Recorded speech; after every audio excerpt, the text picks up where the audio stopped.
Começou em uma terça-feira comum. O salão da pizzaria estava cheio. O som dos jogos eletrônicos abafava o trovão lá fora. Ninguém ouviu o rádio da torre de controle avisando que um avião de carga havia perdido os 2 motores sobre a cidade. O gigante de aço veio do céu como um meteoro negro, rasgando as nuvens e as luzes da rua. O impacto brutal. O impacto não foi apenas uma batida, foi o fim do mundo.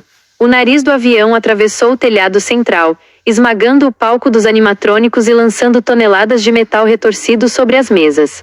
O combustível das asas, 1000 litros de querosene puro, jorrou como uma cachoeira sobre as luzes da cozinha e os fornos acesos. O inferno se espalha. Em 3 segundos, a pizzaria deixou de existir para dar lugar a um inferno na terra. O fogo não apenas queimou, ele explodiu. As chamas correram pelo teto, derretendo a fiação e transformando o ar em veneno negro.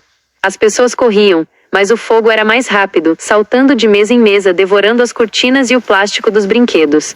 A criança e o botão de pânico. No meio desse caos, uma criança conseguiu se arrastar para a sala de segurança lateral, perto da porta reforçada.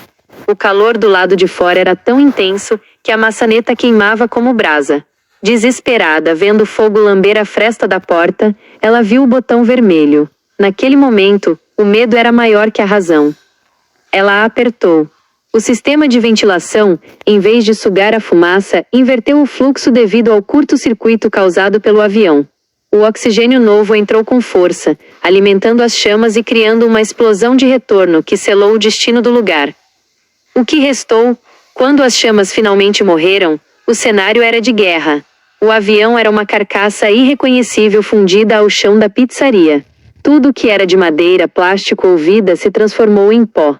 Mas, milagrosamente, as paredes de tijolo do lado da porta onde a criança estava ficaram de pé. Escuras, rachadas e marcadas pelo calor de 1000 graus, elas se tornaram o único monumento daquela tragédia. Dicas para o vídeo. Anos se passaram e a pizzaria foi finalmente reconstruída. Por fora, ela brilha com luzes novas e cores vibrantes, tentando atrair as famílias de volta. Mas, por dentro, o segredo continua escondido atrás da tinta fresca. Os novos funcionários evitam passar perto daquela parede específica, do lado da porta onde o botão vermelho ficava. Eles dizem que nos dias de muito calor, a parede transpira um líquido preto que cheira a combustível de avião e cinzas. A criança que sobreviveu nunca mais falou uma palavra. Ela apenas desenha aviões em chamas e portas que não abrem. A cidade tenta esquecer, mas quem entra na pizzaria sente um arrepio na espinha. O fogo se apagou, mas o lugar ficou marcado para sempre. A reconstrução foi terminada, mas a alma da pizzaria morreu naquela noite de chamas. É o fim, ou talvez apenas o começo de uma noite. O gigante de metal. O som era aterrorizante. Imagine o barulho de metal sendo mastigado. A asa esquerda do avião cortou o poste de luz da rua antes de atingir o telhado da pizzaria, o que causou um curto-circuito imediato em todo o quarteirão. Quando a fuselagem, o corpo do avião atravessou o teto, o peso de toneladas de aço esmagou tudo o que havia no salão principal, as mesas, as máquinas de jogos e o palco. O rio de combustível. O pior não foi o impacto, foi o que veio depois. Os tanques das asas se romperam totalmente. Milhares de litros de querosene de aviação inundaram o chão da pizzaria em segundos. Esse combustível é extremamente inflamável e difícil de apagar. Ele correu como um rio de fogo, entrando por baixo das portas e descendo até o porão. A fusão do aço. O calor foi tão intenso que o metal do avião começou a se fundir com a estrutura da pizzaria. O alumínio das asas derreteu e escorreu pelas paredes de tijolos, criando aquelas marcas prateadas e escuras que nem a reconstrução conseguiu tirar. O avião se tornou parte do prédio. Hoje, por trás das paredes novas, ainda existem pedaços de metal retorcido que os operários não conseguiram remover. O plano de voo maldito.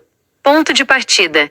O avião, um cargueiro modelo Boeing 727, decolou do Aeroporto Internacional de Carga O, a cerca de 100 quilômetros da cidade. Hora da decolagem. O voo começou exatamente às 7h15 da noite. O céu estava carregado, mas a decolagem parecia normal. A falha. Às 8h05 da noite, enquanto o avião sobrevoava a zona urbana para ganhar altitude, os motores 1 e 2 sofreram uma ingestão de gelo devido à tempestade, causando uma explosão interna nas turbinas. O momento da queda. O avião começou a perder altitude rapidamente. Às 8h12 da noite, o piloto emitiu o último sinal de rádio. Asterisco Mayday. Perdemos a propulsão. Estamos caindo sobre a área comercial. O impacto. Às 8h14 da noite, o avião atingiu o telhado da pizzaria. Foram apenas 2 minutos de queda livre até o desastre. O cenário do desastre. O avião saiu de uma cidade industrial carregando peças de metal e produtos químicos, o que explica por que o fogo foi tão forte e por que o cheiro de queimada era tão diferente. Quando ele subiu, ninguém imaginava que, menos de 1 hora depois, ele estaria enterrado no meio de uma pizzaria cheia. Os últimos segundos na cabine. Enquanto a pizzaria estava cheia de crianças e música, a 500 metros de altura os pilotos lutavam contra os controles que não respondiam. O sistema elétrico do avião começou a falhar, e as luzes do painel piscavam em vermelho. O copiloto tentou desviar para um terreno baldio, mas a asa esquerda falhou primeiro, fazendo o avião inclinar bruscamente para a direita, justamente na direção da pizzaria. O rastro no céu. Quem estava do lado de fora viu uma bola de fogo riscando o céu escuro da noite. Não era apenas um avião caindo, era uma trilha de combustível queimando no ar antes mesmo de atingir o solo. O barulho não era mais o de um motor, mas um assobio agudo de metal cortando o vento em alta velocidade. A explosão de pressão. Quando o bico do avião atingiu o telhado, houve um fenômeno chamado onda de choque. Antes mesmo das chamas se espalharem, a pressão do ar empurrada pelo avião estourou todas as janelas da pizzaria e das lojas vizinhas. Foi por isso que a criança ficou tão atordoada, o som foi tão alto que ela não conseguia ouvir nada, apenas um zumbido constante. O que os investigadores descobriram? Depois, nos escombros, encontraram a caixa preta do avião. A última gravação não era de voz, mas apenas o som do alarme de proximidade do solo. Asterisco pull up. Pull up. Suba. Suba. O avião tentou lutar até o último segundo, mas o peso da carga e o combustível nas asas tornaram o prédio da pizzaria o seu destino final. Detalhes para o seu vídeo ser gigante. O mistério da carga.